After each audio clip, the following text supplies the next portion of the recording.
Sean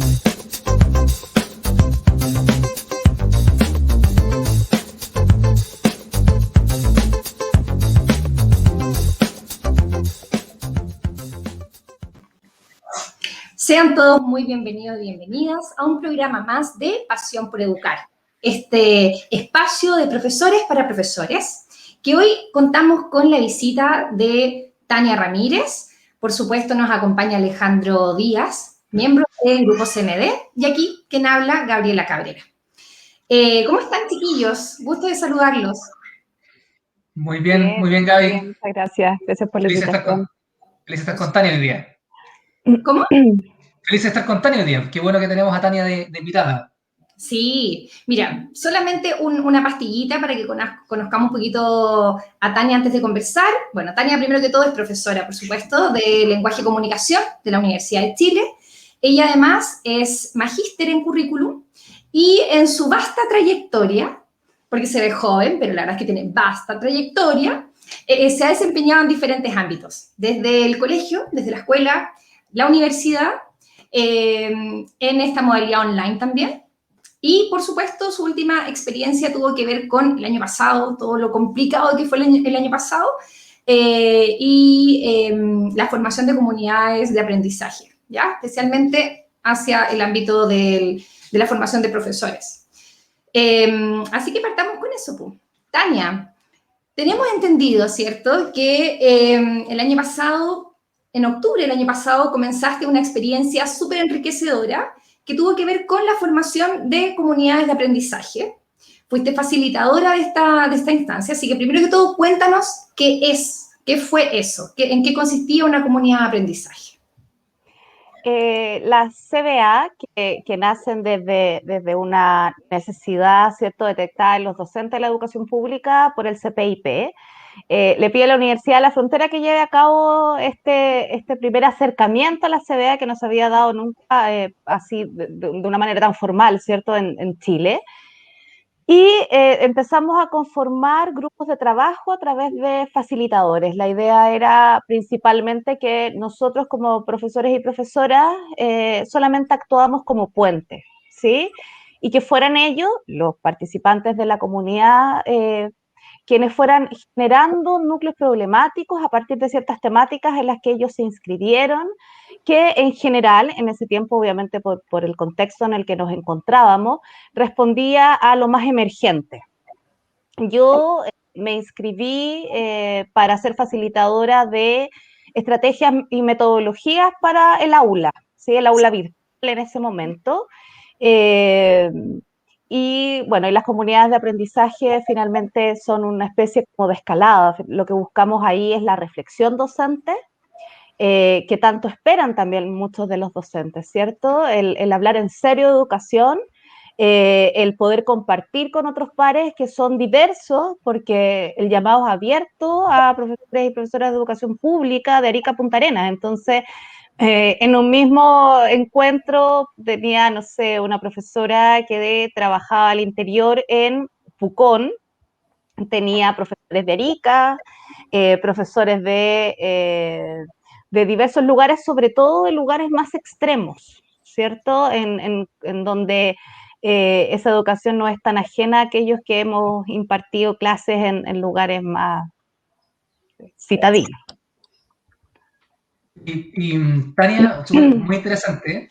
Y te hago algunas preguntas sobre esas comunidades de aprendizaje. Se me ocurren varias, por ejemplo, si nos puedes contar si esos profesores eran de la misma asignatura o de diferente asignatura. Imagino que era online. ¿Cuántos participan en cada encuentro? ¿Cuánto duran los encuentros, más o menos, para hacernos la idea de cómo se ven esas comunidades de aprendizaje? Ok. A ver, es un llamado extensivo a los docentes que quieran participar de ello, ¿sí? Se inscribieron muchos docentes, a pesar del momento. El llamado fue más o menos como en junio, ¿sí? Y por todo lo que significaba la organización, empezó en noviembre. Entonces, en el grado, cada comunidad estaba conformada por 10 participantes que habían elegido, 10 personas, que habían escogido de una parrilla de temas, un tema en específico. Entonces uno coincidía con cualquiera. Y no solo aquellos docentes que ejercen como tal en un establecimiento, sino también aquellos que tienen cargos directivos, directores, coordinadores o jefes de UTP en este caso. Entonces, ellos se congregan a partir de un tema en común. Y nosotros los facilitadores también, ¿cierto? Sabiendo, entre comillas, en qué nos sentimos más cómodos, de qué temas sabemos más que de otros, que nos interesa también a nosotros como docentes, ¿cierto? Aprender de esta retroalimentación en conjunto con los otros. Finalmente lo que se genera es lo que se pretende en primera instancia es generar una identidad de comunidad. Es decir, que podamos conocernos y podamos trabajar juntos y hablar, porque claro, eh, todos vienen muy motivados, pero igual es distinto cuando me encuentro con gente que no he visto en mi vida y tengo como que hablarle, digamos. Claro, Entonces, aparte que estas comunidades de aprendizaje, entiendo que no es la idea que sea digamos que haya un relator donde expone un tema, ¿cierto? Y todos aprenden, sino que la idea es que, si entiendo bien, que todos puedan compartir y preguntar como una conversación y aprender los unos de los otros. Entonces, tiene que exacto, hablar la gente, ¿cierto? exacto. Mm. Entonces, claro, generamos la primera reunión el año pasado contábamos con base con 5 reuniones, por lo menos, ¿sí? Fueron más, pero en el esperado eran 5 reuniones sincrónicas, había trabajo de espacio asincrónico en la plataforma de comunidades digitales, entonces, claro, íbamos compartiendo tanto en los foros, ¿cierto? Como material que ellos mismos iban subiendo a la plataforma o que podían ir subiendo a la plataforma. Después de generar este sentido de comunidad a través de buscar un nombre, de buscar una imagen corporativa, de armar un WhatsApp entre nosotros también. Después de eso viene levantar un nuevo crítico. Eso es lo más complejo al final, diría yo. ¿Por qué? Porque responde a una problemática, ¿cierto?, que nace de este tema, ¿sí?, de los problemas que hemos puesto en común, de lo que vemos, de lo que sentimos, y buscar soluciones y posibilidades a ese nudo crítico entre nosotros, o sea, es decir, que nosotros mismos podamos ser capaces de solucionar ese problema, en el entendido de que no necesariamente siempre va a haber alguien que nos dé las soluciones. Claro.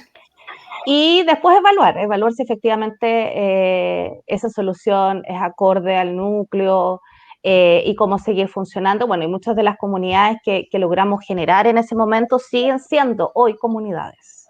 Actúan, por supuesto, independientemente de nosotros, yo sé de ellos porque me escriben de repente, o yo les mando alguna cosa que me parece interesante, pero claro, siguen funcionando y ellos se siguen juntando y siguen hablando.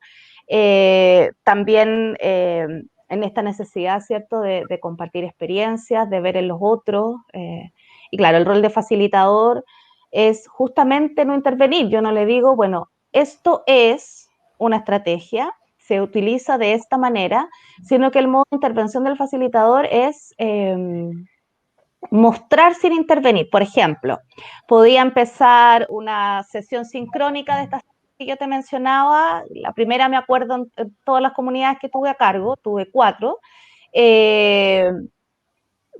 Empecé con un Mentimeter, por ejemplo. ¿Con qué sentimiento venimos hoy?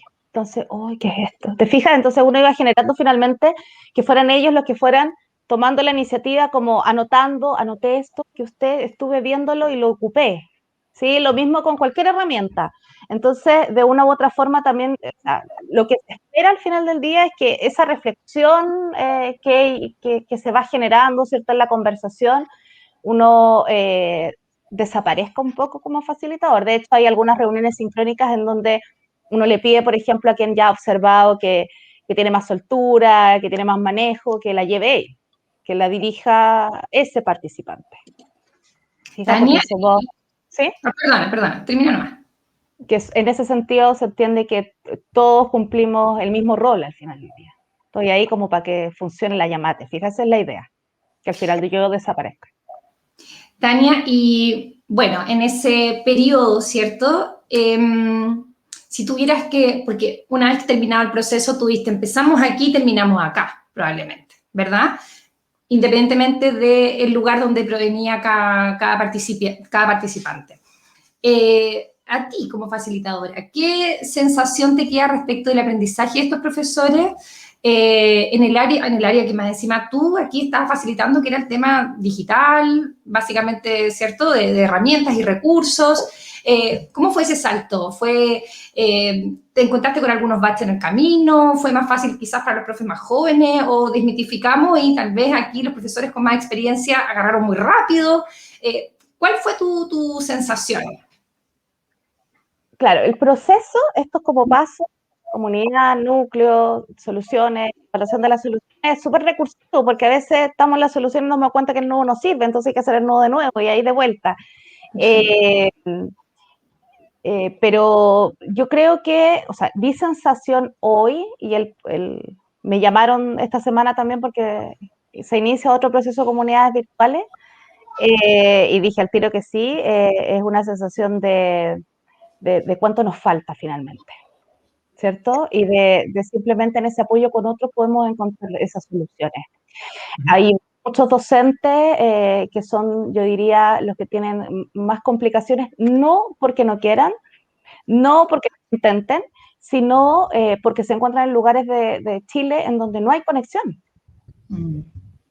Así de simple. Entonces, finalmente se hace mucho más complejo esa utilización. Ahora, respecto a las edades, sí, yo lo desmitificaría. El que quiere puede, y quitarse como ese miedo, les decía yo, usted apriete, si no va a explotar el computador. Es así de simple. Tenía profesores, por ejemplo, que paralelamente, que eran profesores ya más o menos de 50 años, diría yo, que paralelamente tomaron unos cursos que ofrece la Fundación Telefónica, era un curso para aprender a programar en la web, como programación computacional, y ya lo habían terminado, ¿te fijas? Entonces, como que finalmente uno se da cuenta que tiene que ver también con algo muy propio de nuestra labor, y es que no podemos no seguir aprendiendo. Y Tania, ¿cómo fue cómo te encontraste tú con estas tecnologías que tú me comentabas? ¿Tú hiciste un curso para aprender estas tecnologías que tú nos contabas o fuiste autodidacta como profesora? ¿Cómo apareció para ti ese tema? Sí. No, yo no he hecho ningún curso. Finalmente lo mío es tutoriales y meterme. Así ha sido. ¿Y tu inquietud Habían algunos, nació a partir de la pandemia? ¿Nació a partir de antes? ¿Nació cómo viste? ¿En qué situación te viste que dijiste, sabes que tengo que en realidad meterme en este tema de tecnología? fue el año pasado. O sea, Ya. claro que me pasaba alguno, ¿cierto? Kahoot ya sonaba en donde yo trabajo, ya lo ocupábamos a veces Padlet, pero era eventual, no era una cosa como que tuviera cierta constancia en el tiempo, a veces no necesariamente se utilizaba con un fin pedagógico, como con un fin como tenía el simple juego, no el juego en el aprendizaje en términos de gamificación. Entonces, claro, los conocía, pero no los había aprovechado de la manera en que se pueden aprovechar. Y buscando y buscando, porque claro, llega ese domingo, y yo digo como el domingo fatal, ¿cierto? En donde nos dicen, nos vamos todos para la casa, nos llega un mail de la dirección del colegio como, vengan mañana para ver qué hacemos, porque así eran todas las escuelas de Chile, como que uno no tiene la carpeta actuar en pandemia, guardada como para poner a actuar al cuerpo docente. Y ahí me acuerdo en una reunión donde todos nos mirábamos así como, ¿qué vamos a hacer? ¿Qué es esto? ¿Cuánto va a durar? Y con toda la incertidumbre que eso generaba, efectivamente, nos presentan Classroom, ya, ocupen Classroom. Y claro, sale adelante un compañero que además habla muy rápido. Entonces te dice, bueno, Classroom, esto, chao. Y como nos vamos, y nos vamos.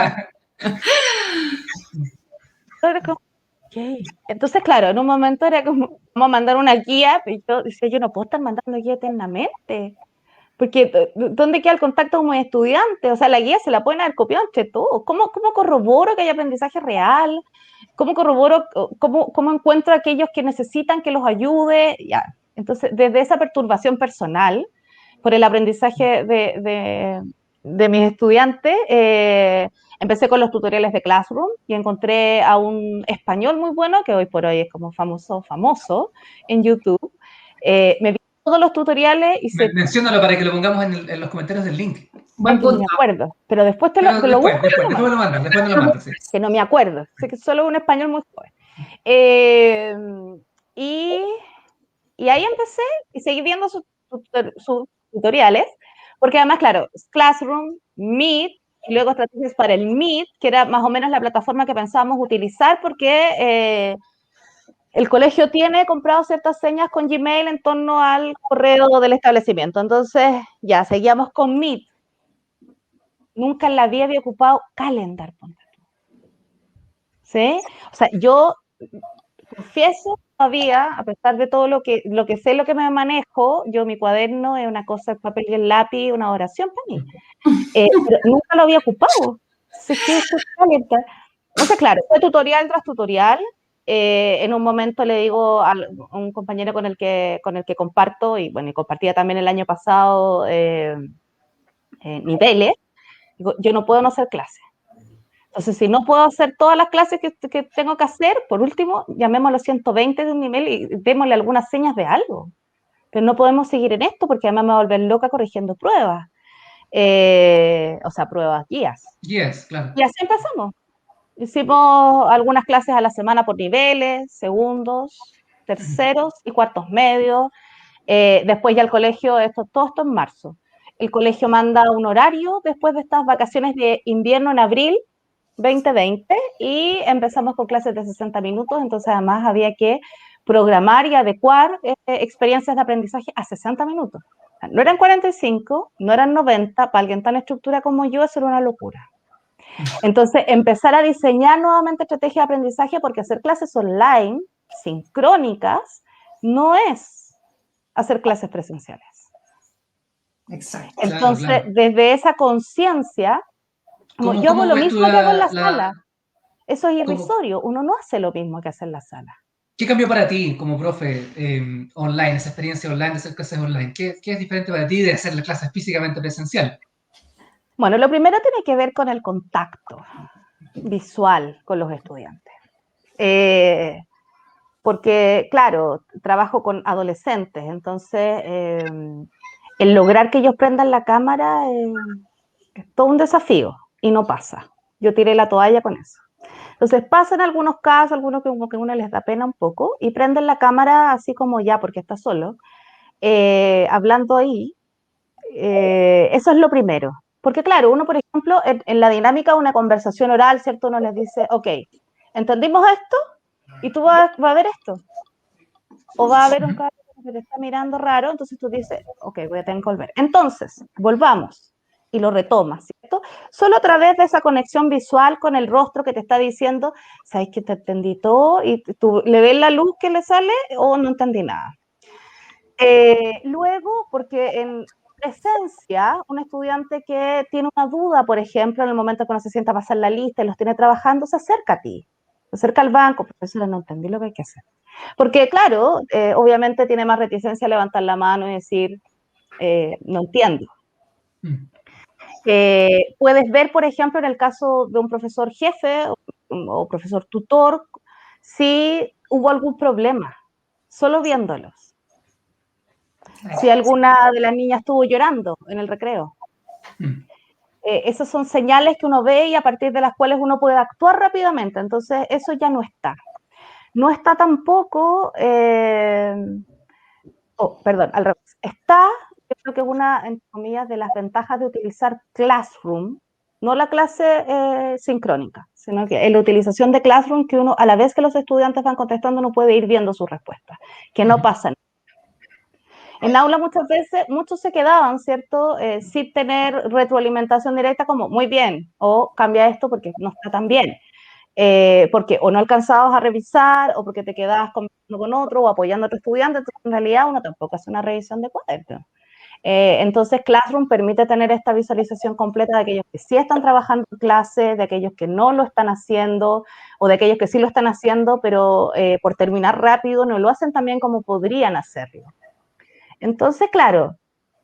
Quizás uno podría mencionar que quizás eso es de las poquitas cosas ya que donde la pandemia nos ha hecho sea, ha sido terrible la pandemia, pero hay cosas que nos ha hecho avanzar. Una cosa es Sí, que nos ha obligado a virtualizarnos en todo, y otra cosa es que, claro, que ahora tú como profe, si entiendo bien, me decías que ahora tienes el monitoreo segundo a segundo de cómo van avanzando tus estudiantes en las guías que antes, en el Classroom, que antes era imposible hacer.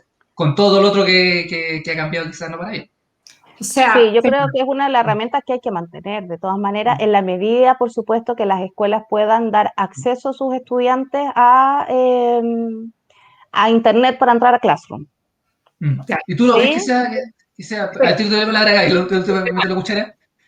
¿Tú ves que utilizar Classroom sea entonces algo que deberíamos mantener, incluso también presencialmente cuando todos vuelvan al colegio, o no? Ciertos niveles, ¿Sí?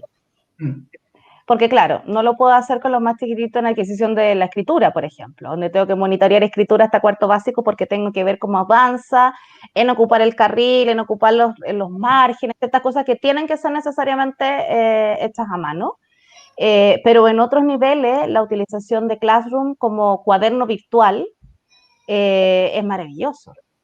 Y todo lo que significa además lo que trae la mano, que yo no lo pensé hasta que un estudiante me lo dijo, como el cuidado del planeta. Profe, usted no me ha entregado ninguna guía este año y yo del año pasado tengo este alto de guía suya. claro. eso es impactante, Todo más en lo que nuestra dejé, área. Claro. todo lo que dejé de imprimir, o sea, todo lo que dejé fotocopiar, ¿cierto? En materiales para los chiquillos, lo tienen ahí, pues. Ellos Claro. tienen acceso inmediato.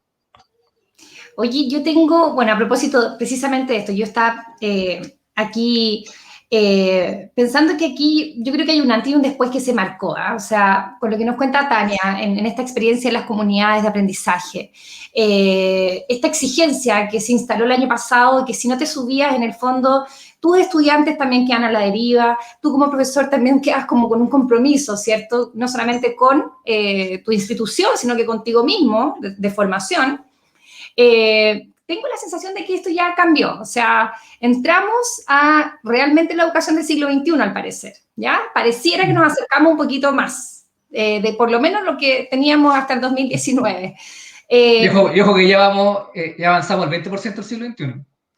Imagínate, Sí. imagínate, Alejandro, ¿ya? O sea, yo ya no puedo imaginarme las clases como estaban pensadas el 2019 todavía, ¿verdad? Esta clase frontal, esta clase donde estaba el único profesor adelante y tu comunidad de estudiantes mirándote, ¿verdad? Hacia un solo lado. Creo que eso se empieza ya a romper, ¿cierto? Se rompe ese molde.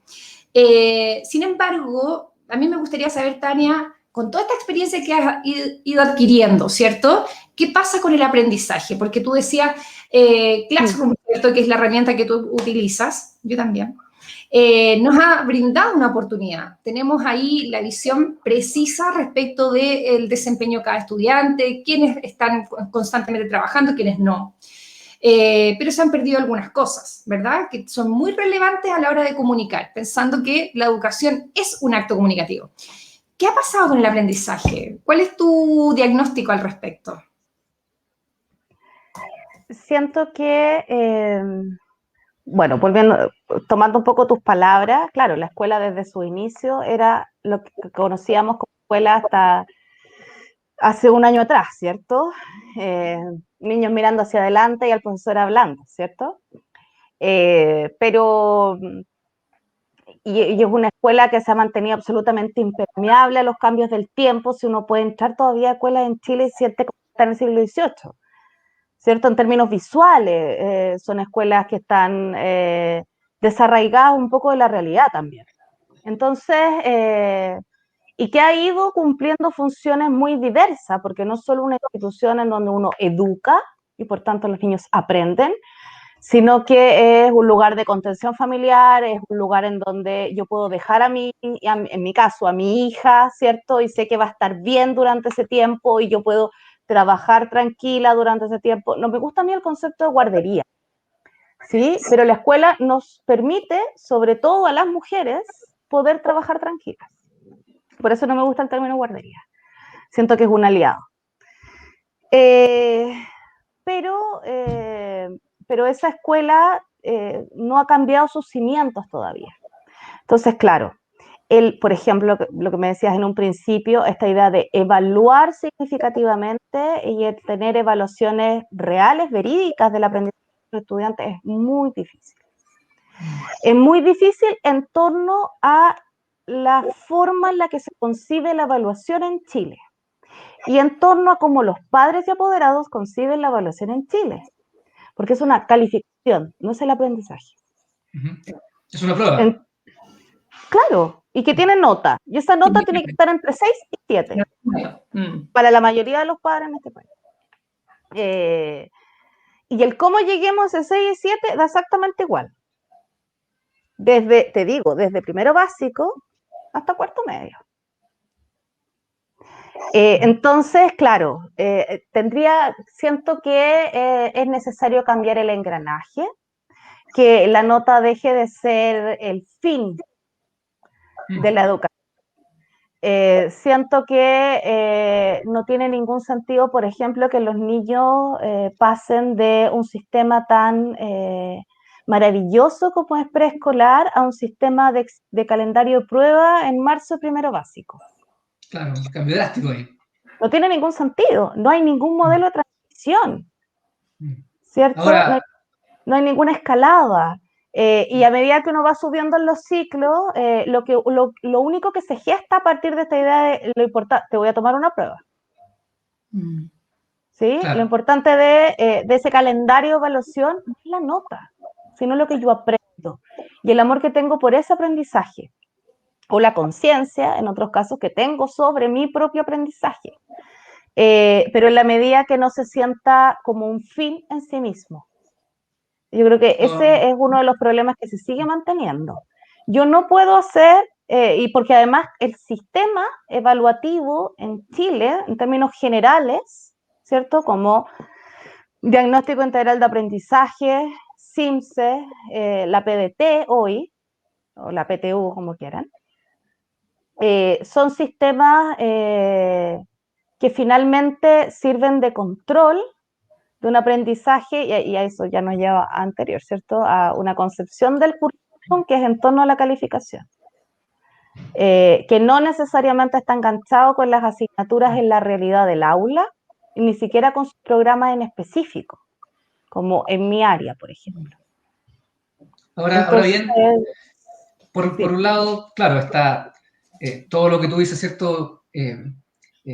Imagino que hay harto consenso, digamos, teórico o a nivel general, ¿cierto? Pero cuesta hacer los cambios en la práctica, ¿cierto? Cuesta que ahora la pandemia nos ha obligado tanto a los apoderados, a los profesores, a los estudiantes, a todo el mundo a hacerlo todo de manera diferente. Sin embargo, noto, cuéntenme ustedes, profesoras, si están, cómo lo ven, que existe hoy día en algunas opiniones o sensaciones un poco románticas respecto a volver a la educación como la teníamos concebida antes de la pandemia. Es decir, con esta idea de que tenemos que volver a lo presencial, porque es importante para el aprendizaje, que sí, es importante para el aprendizaje. Nota que quizás debajo también dentro de ese paquete, de esa idea, hay como metido un caballo de Troya, que es que volvamos a como era siempre lo mismo, como a lo mismo que hacíamos antes. ¿Notan un romanticismo ahí? Yo creo que desde las autoridades, no sé si es un romanticismo, yo creo que es una necesidad de una concepción, obviamente, de todo lo que hay detrás, ¿cierto?, del producir, porque ese producir es en presencia. Yo te tengo que ver trabajando, porque si yo no te veo trabajando, tú no estás trabajando, ¿sí? Para los profesores, por ejemplo. O lo mismo con los estudiantes, pero yo creo que ahí también hay elementos de fondo que uno podría analizar desde otro lugar. Yo no comparto con el ministro, pero desde otro lugar yo creo que sí uno puede hacer el análisis de que la escuela en un, ¿cuánto será? 80%, quizá un poquito menos, pero poquito, sí necesita volver a la presencialidad, porque como te decía antes, la escuela no es solo el lugar donde voy a sentarme a aprender, es el lugar donde como, es el lugar donde estar seguro durante el día, porque el colegio tiene ventanas, no recuerdo cómo se llama el vidrio en específico, pero es que finalmente si llega un balazo, esa bala no va a entrar al colegio como si entra en mi casa. un lugar donde puedo compartir con otros compañeros y compañeras en un espacio seguro, en donde está la tía que me va a abrazar como a lo mejor no me abrazan en casa, o voy a estar acompañado en un tiempo en donde estoy solo en casa siendo un niño o una niña. Entonces, claro, cuando se habla así como finalmente como nos quieren tener trabajando, yo no desde el lugar donde yo trabajo, sino pensando en la mayoría de las escuelas en este país, son el lugar seguro de millones de niños en este país. Y desde ahí yo puedo entender la necesidad de tener que abrir la escuela. Más no si se entiende esa apertura como una instancia de control, ¿sí? Que es un poco el sistema vicioso desde donde lo consigue el Ministerio de Educación, ¿cierto? O sea, yo le estoy pagando a esta gente y porque esta gente no está trabajando. Oye, ¿Sí? Tania, sí, sí, totalmente. Pucha, coincido, ¿ah? La punta que hace Alejandro, yo creo que yo tampoco veo mucho romanticismo en aquello. Yo creo que la vuelta presencial tiene que ver más bien, bueno, por un lado, por un control que no solamente las autoridades políticas, sino que también las autoridades de cada colegio tienen, ¿ya? Como que no sabemos otras formas de evaluar los desempeños, ¿ya? Pareciera siempre que tiene que estar el control. Pero más allá de eso, claramente hay cuestiones que tienen que ver con las necesidades de cada estudiante y cada realidad, considerando que la educación es tremendamente diversa. Oye, Tania, y voy un poquito para atrás para ir hacia el futuro.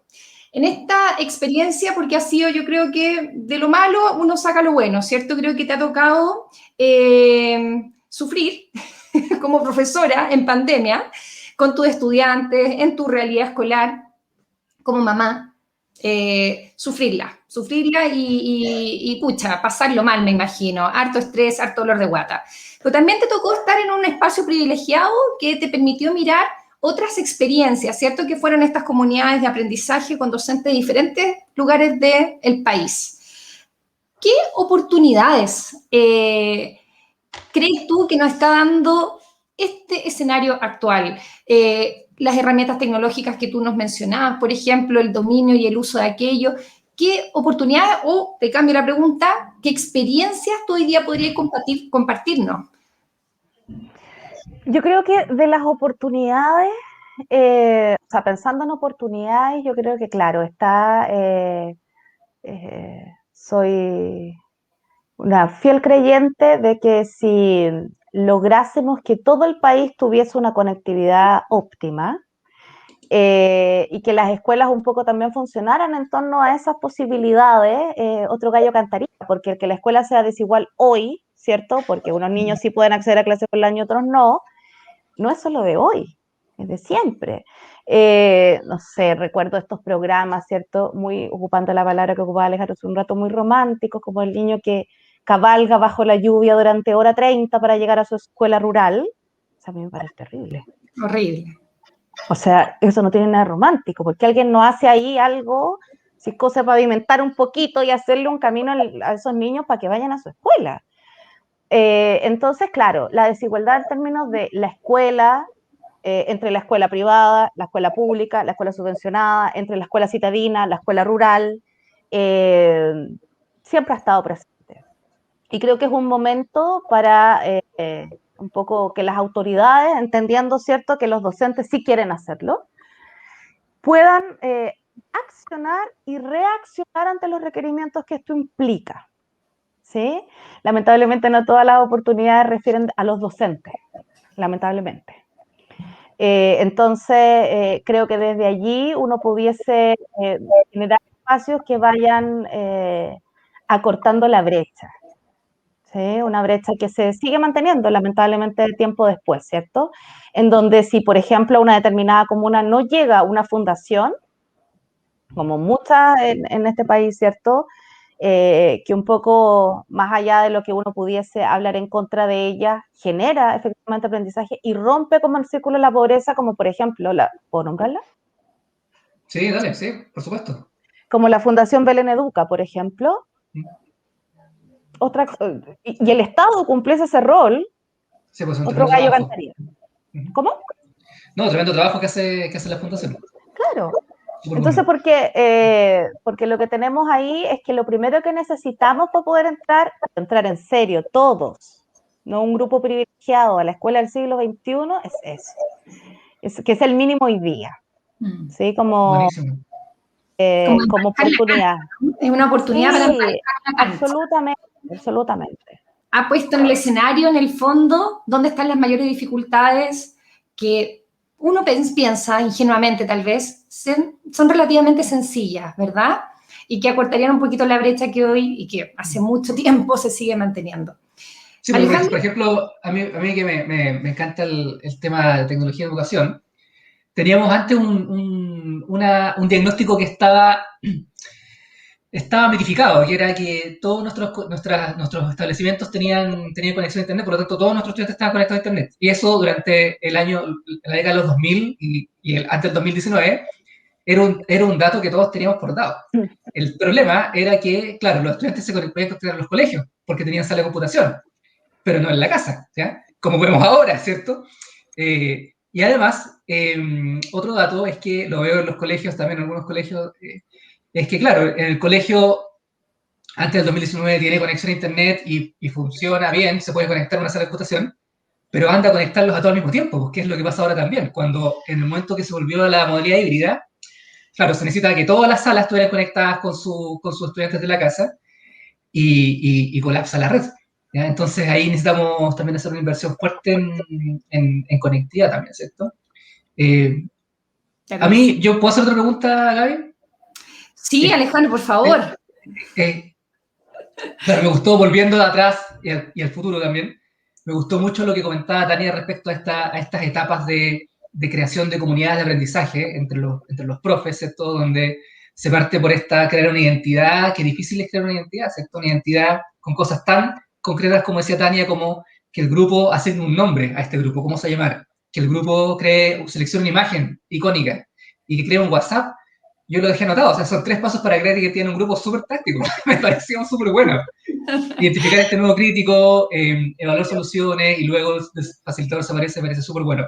Entonces, Tania, tú comentaste que con el CPIPE se va a repetir esta iniciativa. ¿Tú tienes más información para que aprovechando que los profes que estén escuchando puedan saber también dónde informarse, dónde saber cuáles son las fechas, cómo inscribirse?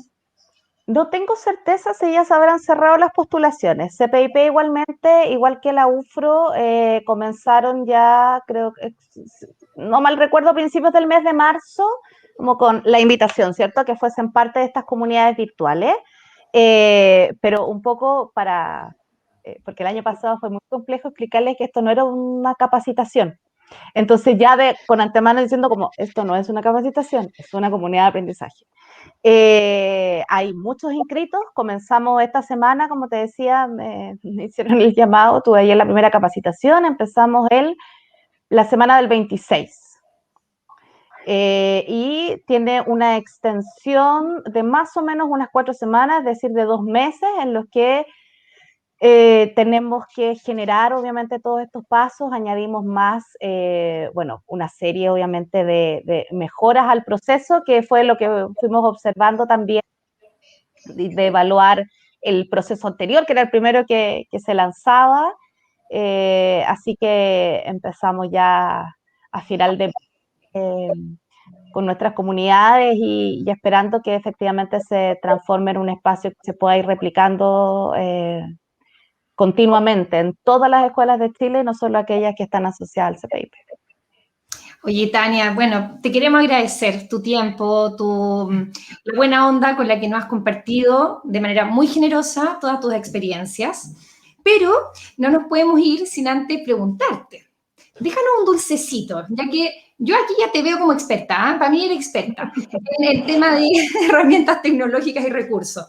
Déjanos un dulcecito, 1 o 2. ¿Cuáles tú crees que son herramientas, pero así, de fácil aprendizaje, de fácil manejo y aplicación y que tienen impacto? Solo 2. O no, las que tú quieras. Las que Las tú que tú quieras. quieras. Sí. No. Sácale el elemento 2. Las que tú gustes. Para iniciar y terminar, como ticket de entrada o ticket de salida, Mentimeter siempre es una buena opción con dime aquellos 3 aprendizajes o dime aquello que no aprendí. Si no, cuento con una herramienta tecnológica, puedo ocupar igualmente el semáforo, ¿cierto? Que está en verde, que está en amarillo, que está en rojo como alerta de aprendizaje. Ocupar Padlet, por ejemplo, para ir haciendo uniones entre ideas de compañeros y compañeras, puede inclusive transformarse en una herramienta para evaluar algo, porque uno puede hacer ahí como mapas conceptuales que quedan perfectamente hechos de una manera muy ingeniosa porque funciona como si tuviéramos POSIT. Entonces uno va agregando POSIT y después los puede ir clasificando, uniendo según una diagramación muy sencilla que tiene también Padlet. Jamboard, que es lo más, tiene muy bajo, se llama peso en un computador, uno puede tener todo abierto y se abre Jamboard, no se va a quedar pegado, uno puede acceder directamente desde Meet y les comparte automáticamente el link en el Meet a los chiquillos, entonces podemos ir todos a ese Padlet y generar también ahí, claro, es muy parecido al Paint, el Jamboard, perdón. Pero también me permite, ¿cierto?, hacer una visualización, que todos participen, que todos ellos vayan comentando, clasificando, para algo mucho más dinámico y como mucho más rápido. Kahoot siempre funciona para cualquier cosa. Consejo de curso, orientación para las clases también, porque claro, uno va viendo, no aparece quién tiene menos puntaje y eso es algo muy bueno, ¿cierto? Uno no va quedando como en evidencia, se contesta mal, entonces todos podemos contestar. Solo aparecen los que tienen los puntajes más Mejores, altos. sí. Después tirar los tres primeros, ¿cierto? Eso se me ocurre por ahora. Maravilloso. Fantástico. Podemos dejar los links entonces en los comentarios, podemos dejar los links a esas aplicaciones. Sí, las cajitas. Además que nosotros tenemos, Alejandro, un compromiso de ir subiendo algunos tutoriales con respecto sí. al último programa también, así que tenemos Y que lo vamos a cumplir. Sí. Nos vamos a poner al día con eso. Te pasaste, de verdad. Muchas gracias. Desearte, pucha, ¿qué te digo? Lo mejor en esta nueva versión de comunidades de aprendizaje. Pucha, que uno aprende, ¿cierto? Con los pares. Y por supuesto, desearte lo mejor en lo que toque como profesora de aula. También Tania es profesora tutora, ¿eh? Ojo ahí, Alejandro, te dejo el dato. Perfecto. Sí. Bueno, después te cuento por privado por qué lo estoy diciendo. Tania, muchas gracias, de verdad. Muchas gracias a ustedes por invitarme. Fue un gusto conversar todo este ratito. Muchas gracias, Gaby. Muchas gracias, Tania. Fue un gusto. Estamos en contacto. Nos despedimos entonces. Nos juntamos en una próxima oportunidad con un nuevo invitado. Y, por supuesto, una feliz jornada a todos quienes nos están siguiendo y nos están viendo por stream. Un abrazo. Muchas gracias. Gracias a todos. Saludos. Chao.